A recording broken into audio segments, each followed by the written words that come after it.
Sorry.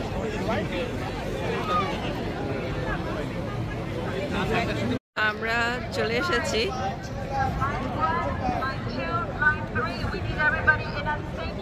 Oh, it's line up. Oh, okay.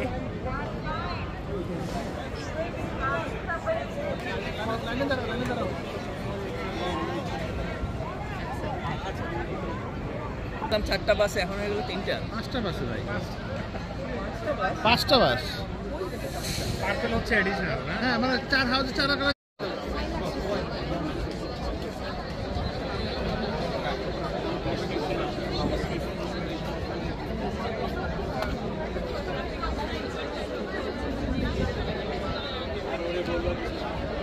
কত মানুষ, কত গল্প জমা হয়ে আছে। সবাই হচ্ছে ক্যাডেট কলেজের স্টুডেন্ট, কোচিয়ান। আমি এখানে যারা সিনিয়র তাদের মধ্যে বেশি ওরা উচ্ছল, অনেক মানে সব কিছুতে আগ্রহ বেশি, অনেক গল্প করতেছে, অনেক ফান। তারা always every time I see them they do fun. আর যেগুলো জুনিয়র সেগুলো দেখি চুপচাপ,